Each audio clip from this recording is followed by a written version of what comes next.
guys have used or currently have NAND flash in your pockets, smartphones and SSD apps or whatever. You guys are using SSDs now. So NAND flash is a non-volatile memory, as you guys all know. And it's used in various applications. So it's something that has enabled handheld computing for the most part, because logically we'll see in the next slide. And NAND flash memory has been once again wide acceptance in data center markets, needing faster speed and low power operation. So it's pretty much everywhere in this room, everywhere, right?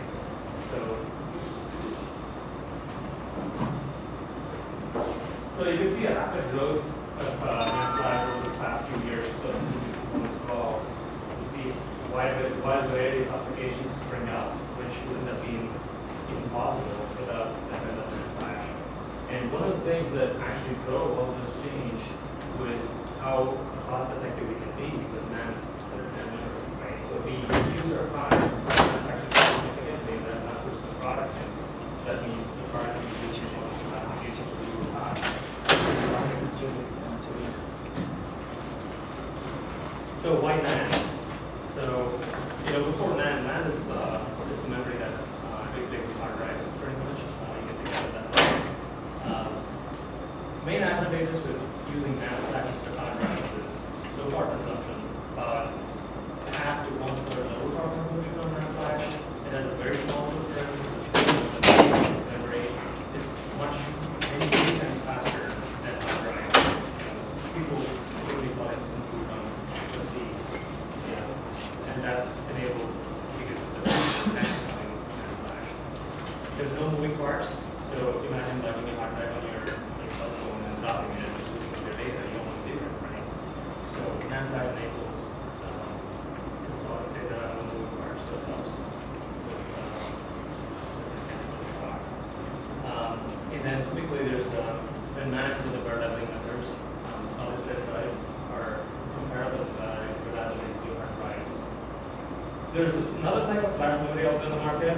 They're called NAR flash memory. I want to make a distinction here between the NAND and NAR. Mainly, NAND is seen as high density memory, and NAR is more faster memory, for typically used for code execution.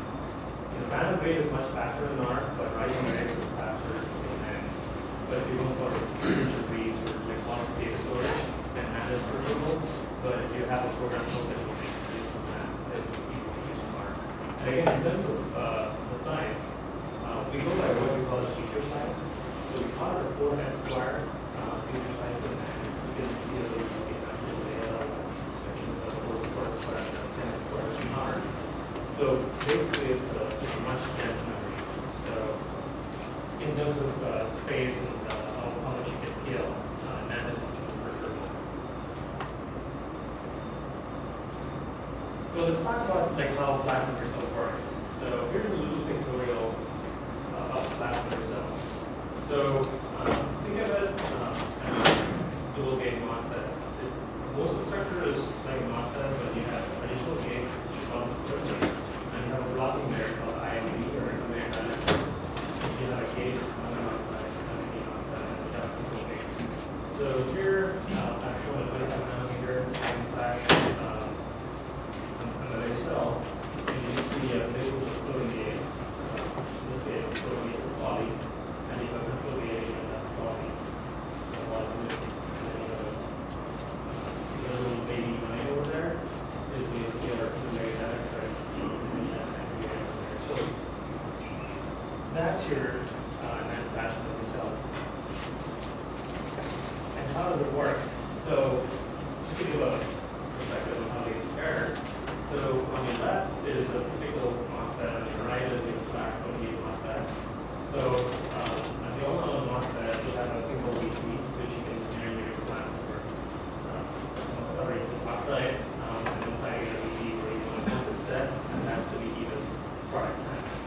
But in case of flash memory, the advantage of having a floating gate is you can have that concept floating gate, and then you can modulate the VT. So by determining where the VT of the floating gate devices, you can store a bit 0 or 1, or you can expand and store how many other bits you want, depending on how closely you need to control the floating gate. So how do you read this thing? So here's a little picture of a typical read example. So you have a little tray source box, and then you close it with a flow gate, and then you try to sense if you don't lock the device or not. So if you turn on the device and if you have a frame turn, then it means that your VD is lower. If you don't have the frame turn, it means your VD is higher. So basically that means you go down to the state 1 and 0.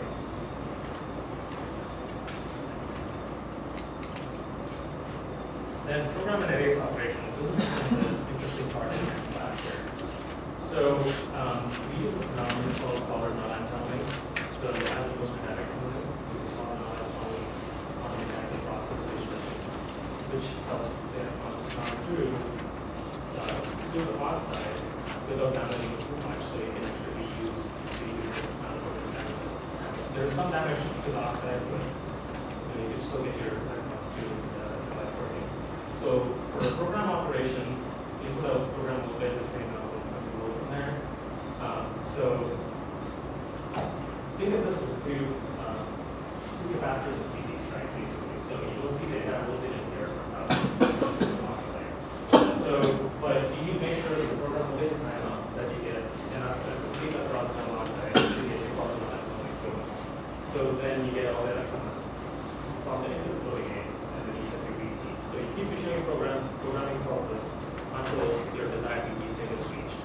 Same thing with the erase operation.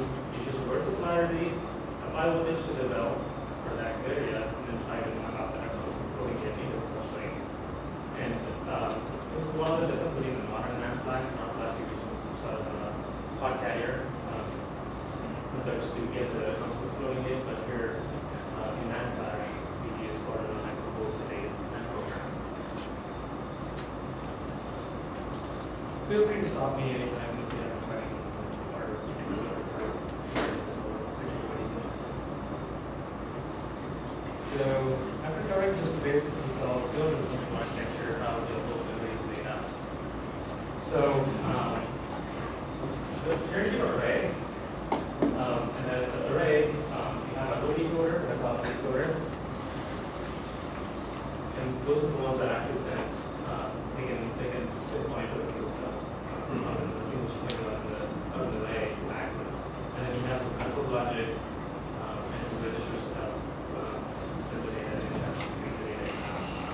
And here, we want to know the program is using the history. So we call the node, which is one of the cell blocks. Data is typically accessed in pages, and each row, or we call it the line, has 2 pages. Basically, we call it the odd page. Could you perhaps speak a little louder? Oh, sure, yeah. Is that better? Yes, thank you. Okay. So each row has 2 pages. Either page is an odd page, and basically think of this as one. I haven't looked schematic after that. I'll go over that. So, and each page can be then processed into single words or bytes, and can be set out sequentially. And so we call that a word line, and each bit on a word line is a physical clock, and we call those physical clocks. So row, word line. So here's a picture of our NAND die. This is 1 nanometer 2-bit, and we'll see that one. So we got our control circuits right down there. So this has all the charge pumps we can remember and the program which is about 20 volts, something like that. So you need charge pumps to push the voltage to the program arrays. And then we have all the control logic, this station of the die. And then this particular die I'm showing, 20 nanometer flash, has 2 planes. So we split the entire array into 2 different planes. Each plane is divided into subplanes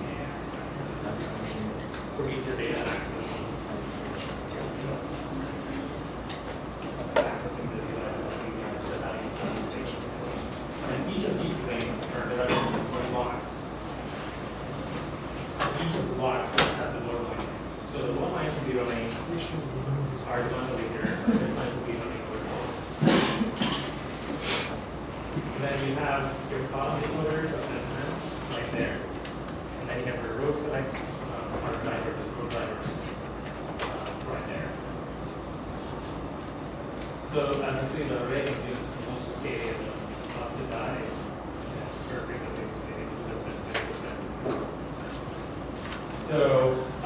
So we talked about single cell, how it works. So you have a source contact, drain contact with a single cell. It's pretty straightforward with one axis. But if you do this, then basically you don't get the density that you have that you need for NAND to make cost effective. So what is happening is you have multiple cells lined up right next to each other, and you have a single source contact and single drain contact. So how do you access this? So let's say this is your selected cell that you want to read. Basically, you have to make sure that all these other cells are force max, so you can accurately make sense of this particular cell. So if you look at the circuit, this is how it looks, right? And if you remember this looks like an NAND flash logic, basically. This is the NAND flash logic, so that's why it's flashes, but this type of flash is based on NAND flash. So only when all the gates are close to high and greater than ET, the drain or the drain is cool.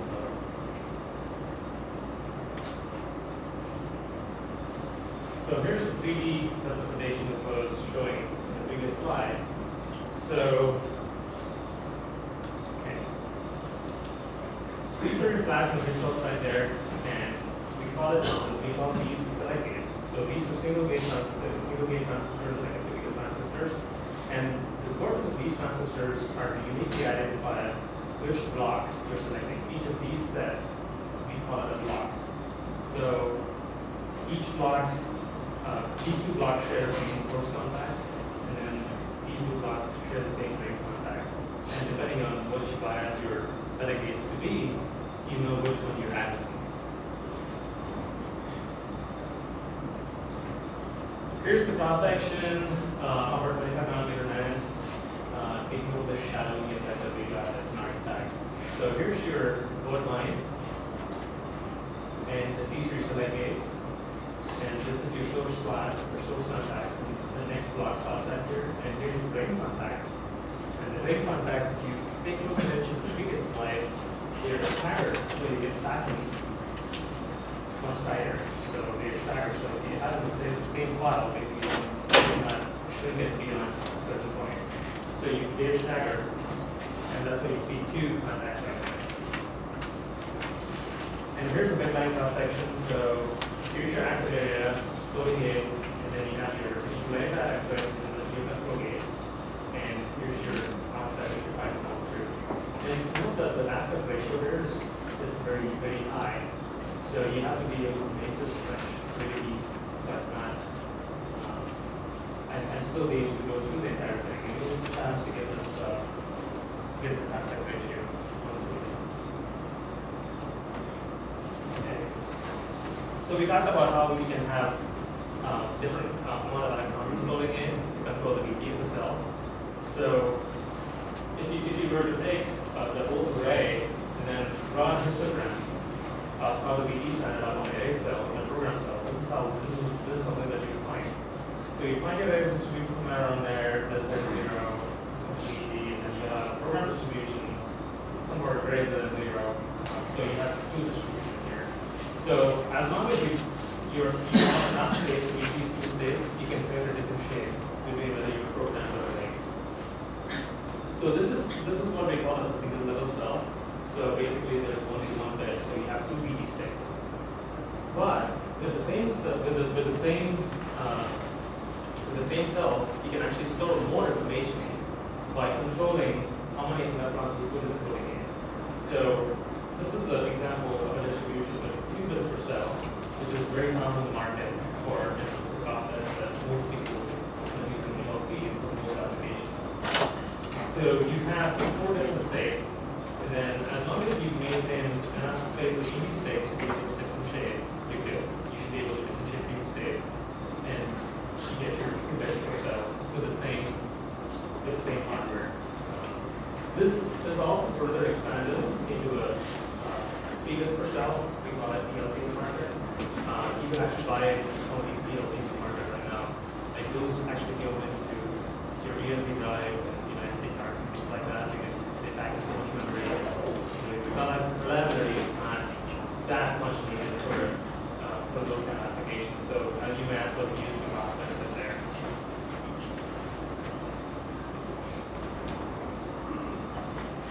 Okay, so today we're going to talk about key performance indicators. Okay, what do you look for in a flash memory? Say whether it's good, it's bad, it's reliable. Okay, what are the metrics you look for to classify a flash memory? So we're going to talk about two different things here. Two things: gate coupling ratio, or we call it DCR, and coupling, and we're going to talk about program metric. So how does the array work? How does the cell work in an array? We also want to talk about some of the reliability indicators and the program arrays cycle the flash memory cell. Let's get going. Okay. Kind of like a new slide here. I'm going to load this picture. So many tabs in there. So TCR simply is the fraction of the the fraction by which the proto-gate potential changes when the voltage is applied to one line. So in the first picture, remember, I showed 20 volts being applied to one line, and then I told you that the floating gate is not going to see the entire voltage, right? So the fraction of that voltage, of that proto-gate potential that the floating gate sees is what is known as DCR. So the higher DCR, it means better you are at transferring the floating gate voltage, meaning you have a faster cell and you have a better control of the cell.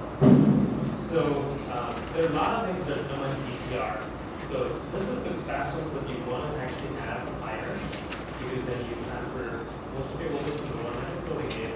But all these drastic capacitances that you have as the cells are glued together is going to interact with this and effectively lowering the gate coupling ratio of the cell. So in the end, you have a very low TCR cell, and you have to use a very high programming voltage to do the same operation. And you guys all know, like, high voltages and non-sex don't go well together.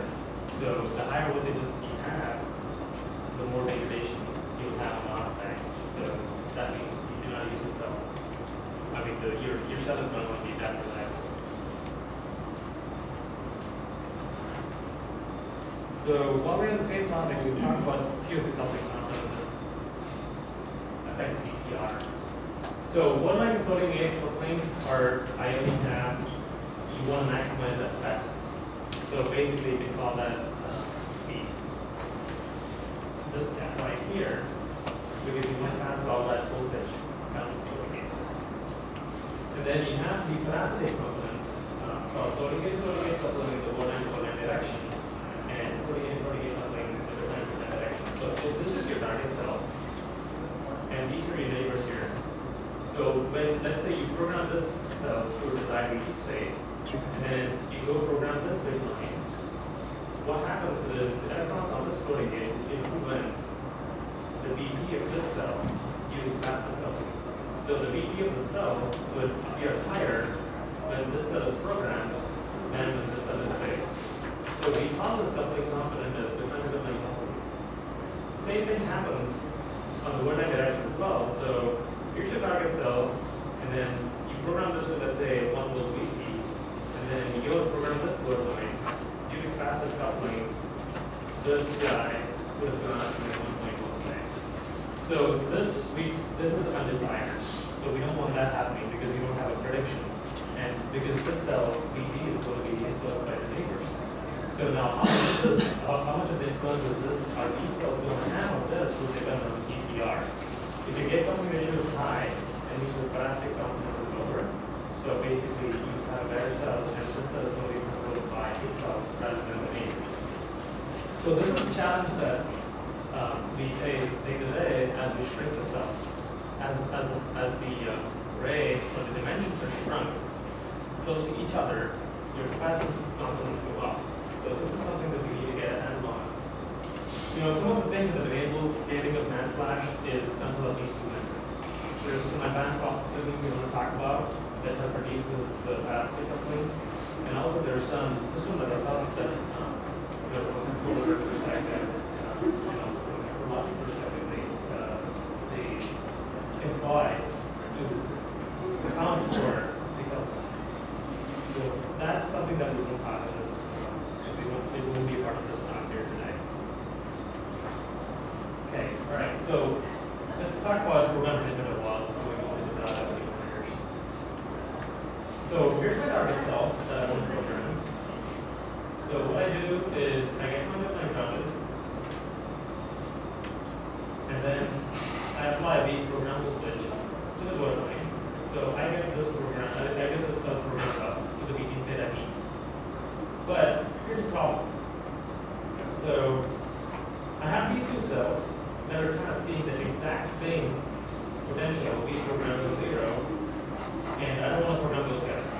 So how do I achieve that? So I cannot put a 0 over here.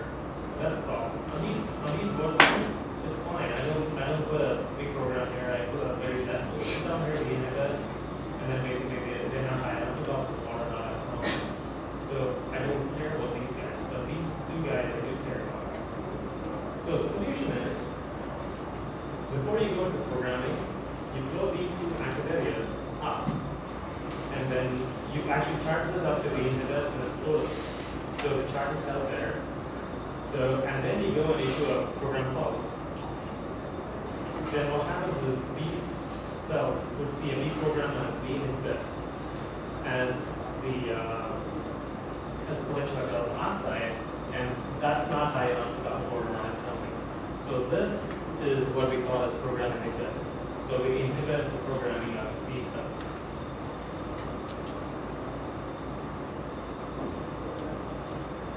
So any questions?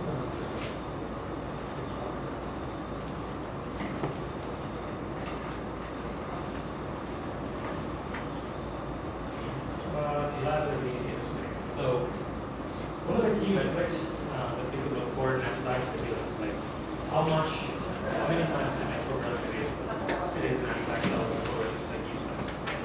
So this is one of the things that they do with hard drives and flash. Hard drives typically come with very high numbers for it, so you can program it so many times. But in NAND flash, the biggest challenge is after programming so many program array cycles, basically you cannot erase the cell anymore. And the main reason why this happens is since you're not going to treat the oxide, you damage the oxide and create traps. And then the trap electrons actually compete further cooking. So you really cannot use the flash after a certain amount of time. So what you want to get in hand one is you want to control the degradation of the oxide as it's going through. And this is a challenge. And that's what we measure by doing how many cycles you can go through before it's basically stops functioning anymore. So the things you can do is keeping the program and erase voltages lower. That's what I mentioned about like having a good GCR. Having a better GCR would mean you don't have to use a high enough program with erase voltage, which means it's better for your oxide to increase the longevity in flash itself. The other things also you can do is you can improve the quality of oxide. There's a lot of process limits you can do. You can improve the interface of the oxide. You can improve the oxide itself. You can do different building, things like that to improve the quality of the oxide. Then program disturb is another issue. So let's say you have you're working on a thesis and you put your thesis document in a USB flash drive, and then a couple of days later you go and add a few more documents to the same USB drive and you lose your thesis. Basically that's something you guys know is perfect, right? So this is what we call as program disturb. Meaning you have data in your flash memory, and then you go and program something to the neighbor, and then basically you lose the cell. You lose the data in the cell that you have. So you really don't want to do that. Some of the things that we talked about earlier about protein coupling and inhibit and all those stuff are directly related to the program disturb that we talked about now.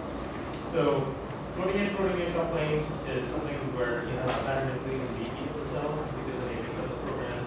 And the other thing, when we talked about inhibit, was boosting. So if I go back to these slides here, we mentioned about getting these two active areas charged up so they can flood up the potential of the event.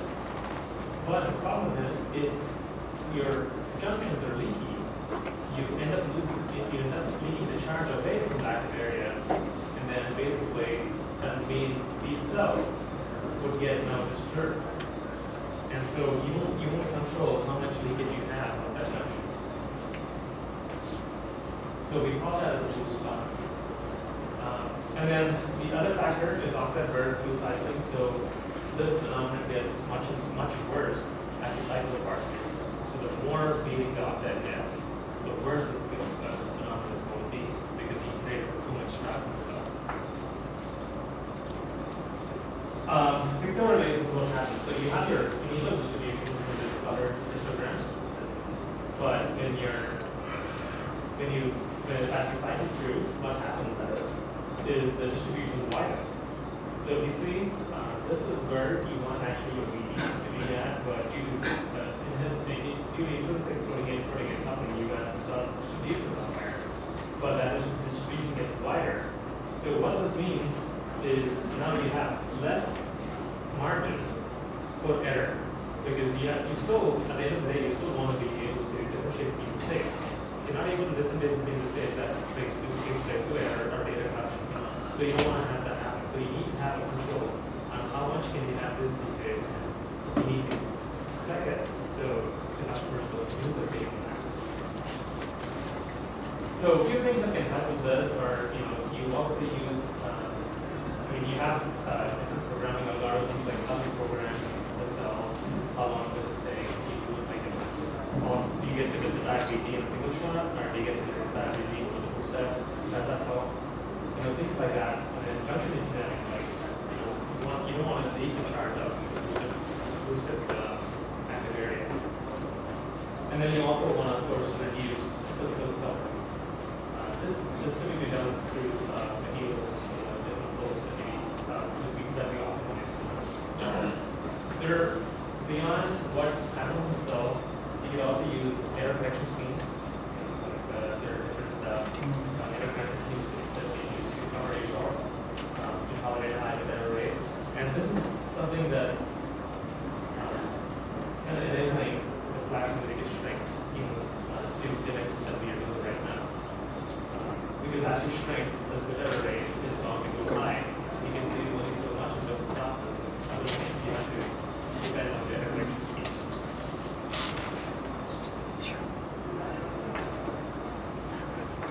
Then the other key indicator of how good the memory is data retention. So we talk about non-volatile. It's better being non-volatile. So you look at the storing it, it's going to get out of the So, but you need to have this stay in the storing it long enough for the part to stay. So imagine you guys want to hold the device and you do that, right? So that is what we call data. That is what we say is data retention. And a lot of tests are done for accidental mechanisms because you really cannot expect the part to stay 5 years retention or 10 years retention. There's no way you have to get that part sitting for that long. So we have some activators, the books like being separator, voltage activated mechanism, and bring it up and spec the part so that's capable for like 5 years retention.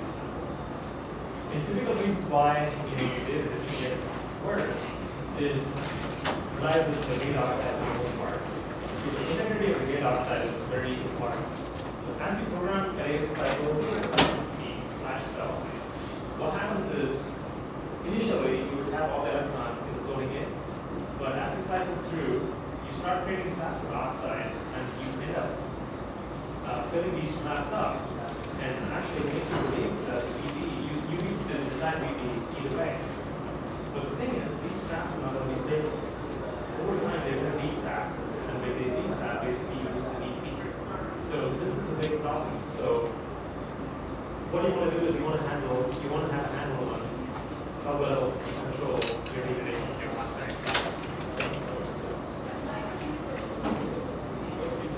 Again, it's almost generic. It's weird to get a handle on energy. And here's really what happens with mainstream machines as it goes through data loss or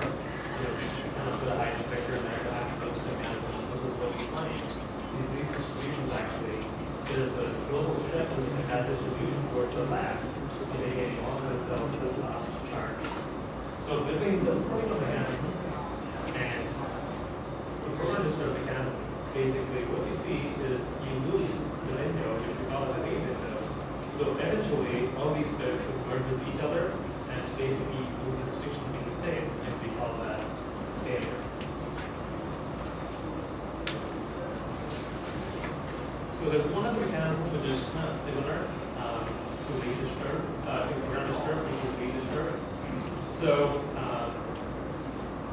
one of the key things that enables the flash to be highly dense memory is you have all these cells in a string, and then you have to pass every single string to access a particular cell. So every time you access any cell, all the cells in the string are going to get a voltage on that.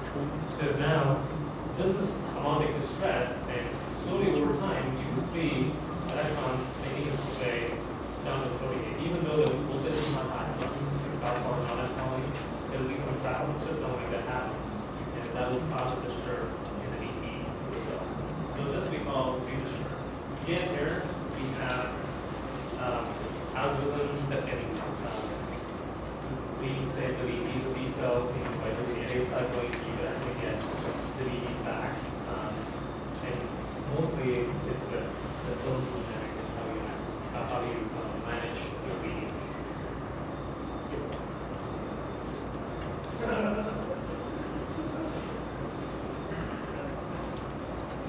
Okay, here's probably the most interesting part of the fact of the scale.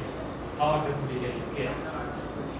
So over different technology nodes, what we see is a coupling increase, floating gate coupling, the word line coupling, word line coupling increase with every time you shrink because they're physically close to each other.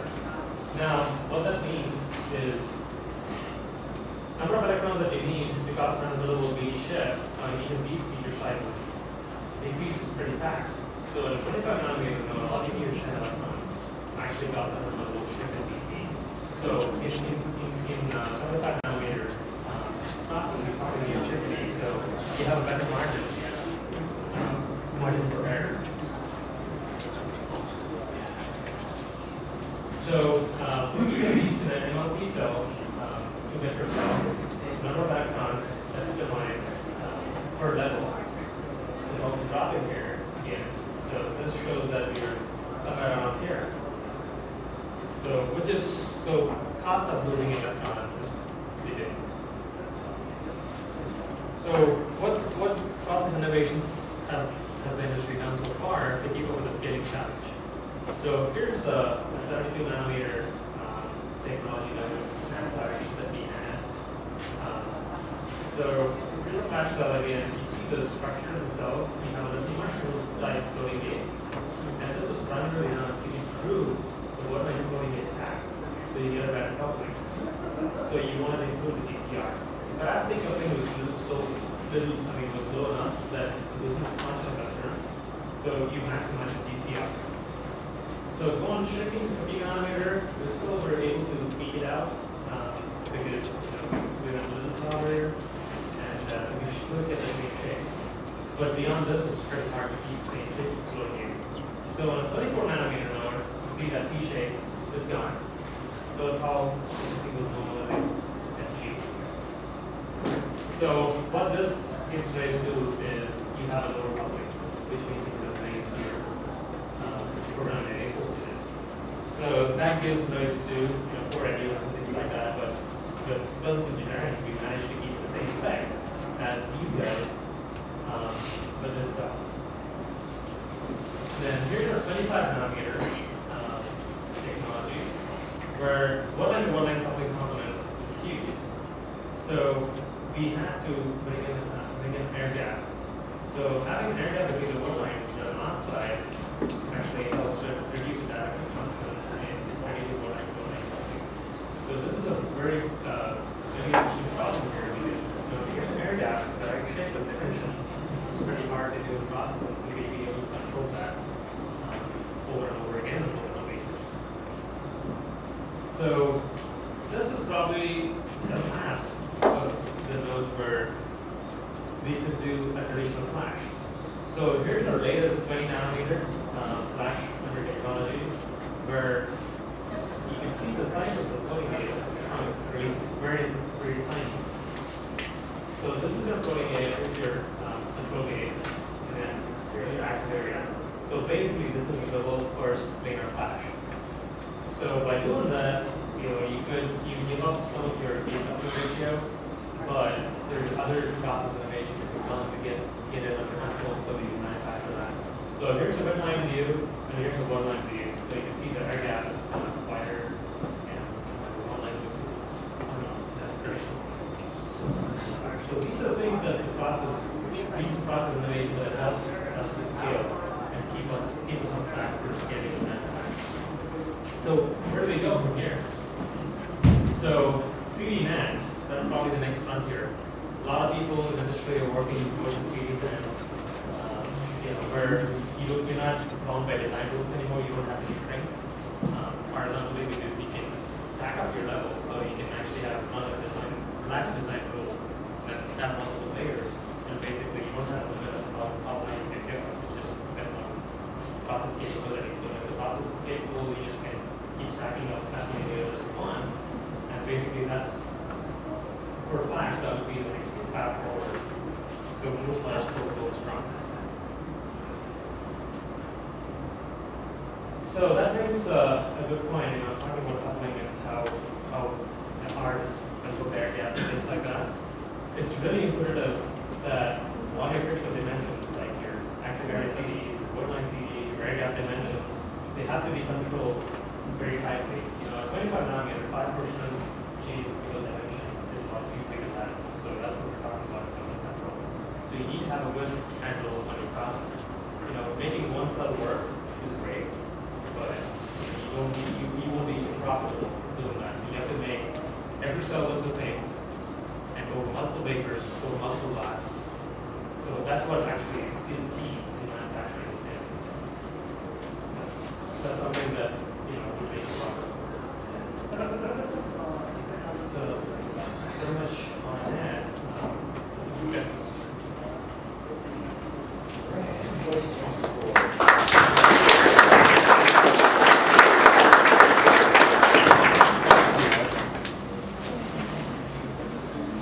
Any questions for me?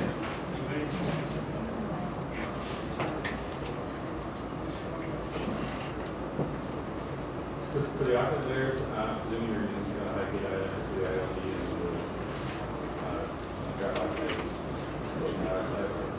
and the It depends on what technology it is and what level it is. Those are things that I cannot talk about. But you're right. I mean, there's different varieties of things you can use it on there. Let's get at that. Anything else? When you talk about making a 3D NAND structure, I can imagine that there's going to be some components of the structure that are going to kind of be surrounded by other structures. How are you going to handle heat dissipation in situations like that, where it'd be hard to get at some of the structures in the center of the 3D? Again, so flash memory, I agree with the central, the processor stuff like that, where you have active devices, being charged and getting very sticky. But in case of NAND flash memories, you don't actually have the heat dissipation problem with the device because they don't get heated up, because they're not active devices. Most programming stays there, right? You just read and next to stuff. They're not stopping a tire.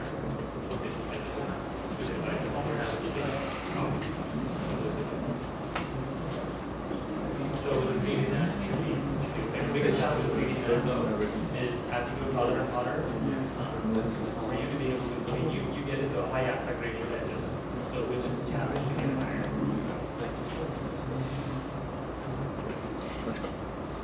You guys hire a lot of people out of the game. Kind of. You hire a lot of people in your position that's more drilled, and I'm just curious if your turnover rate is high. How much capacity you guys have to roll employees right now? It's always growing, right? We have a lot of new technology, and we need everything every year in that change. So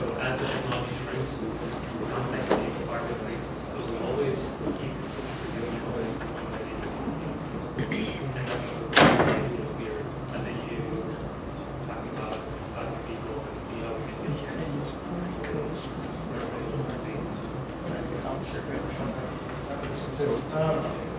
So my name is Jason Henry, fabrication process fabrication department. Also graduated from the U. Some of the things we're really looking for, we want strong device physics, we want good materials backgrounds, process technology, some statistical process control. If you want to come work for us, those are the things that you can really focus on. Been recruiting up here for a few years. To get that combination of skills is actually pretty tough.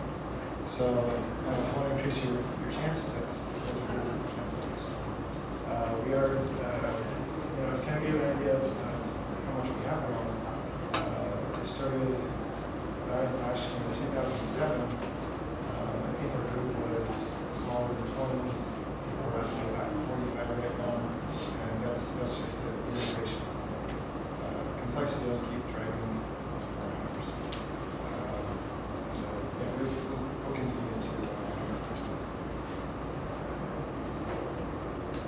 Do you do production level memory in the fab in Lehigh, or is it mostly research and development? We're purely manufacturing.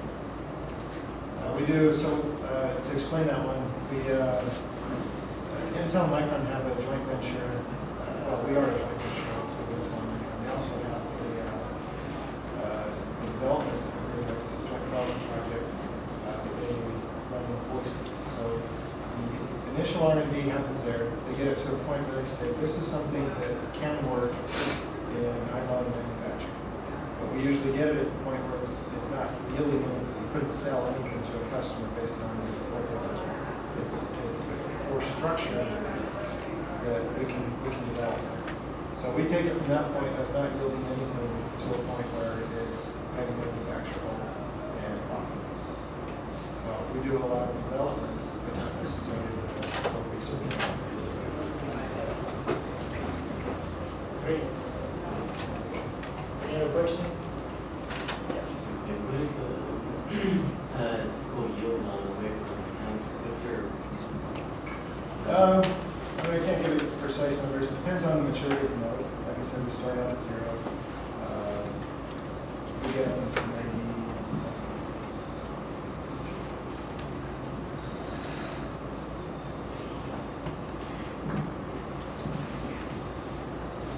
We can stay after and take questions out in the lobby as well. I understand we're almost 10 each year, so if you have additional questions, please. That's a very valuable thing, though, that we gathered from the youth, and they can share some experiences with you. They are willing to stay around for a little while, but here if you don't mind, so in case you have any questions, you want to know more about that and everything else, they'll be happy to share their experiences with you. And as far as concerns, the guys here, we'll see you next month.